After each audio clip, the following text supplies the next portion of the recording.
La peur ne peut pas servir de moyen de gouverner un pays. Il sort ainsi, juste après son audition le 1er août 2025 à la brigade du pôle national économique et financier de Bamako. Dans cette vidéo publiée la nuit du samedi 2 août, l'ancien Premier ministre Choguel Kokala Maïga revient sur le rapport du vérificateur général qui relève une irrégularité financière de 1,6 milliard de francs CFA lors de son passage à la primature. Mais ce rapport-là, il est sur les réseaux.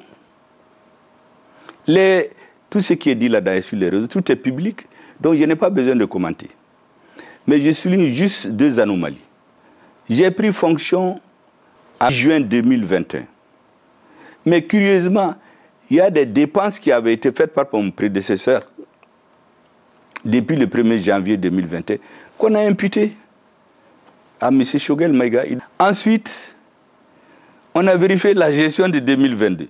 C'est ce qui va vous faire rire. On a omis la période pendant laquelle j'étais à l'hôpital, où la primature a été gérée par l'intérimaire. Cette période n'a pas été vérifiée. Visiblement, l'homme est sans crainte. Il s'est dit prêt à mener un combat pour l'émancipation du peuple malien. Donc ceux qui pensent aujourd'hui que c'est avec ces choses qu'on va me faire, mais ils se trompent complètement.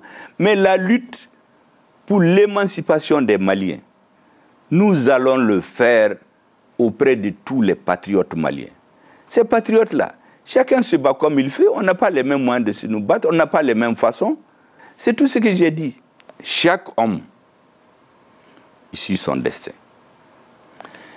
La peur ne peut pas servir de moyen de gouverner un pays. De son passage dans les différents services publics, Choguel Kokala Maïga se dit toujours victime des tentatives d'humiliation. L'autre fois où j'ai été vérifié, contrôlé, j'étais ministre de la communication, porte-parole du gouvernement en 2015. 2 missions de contrôle à la MRTP. Ensuite, dès que j'ai cessé mes fonctions, en juillet 2016, il y a eu 2 missions de contrôle encore au ministère et à la MRTP. Tout cela, c'était dans le but de me faire taire ou bien de m'humilier devant l'opinion. À bord d'un gouffre juridique, l'homme multiplie les sorties avec tribunes touchant aux autorités actuelles. Après son audition à la brigade du pôle national économique et financier de Bamako, le sort de Choguel Kokala Maïga reste encore incertain dans la perspective d'un éventuel passage devant la Cour suprême. Différent de l'agenda de Dieu.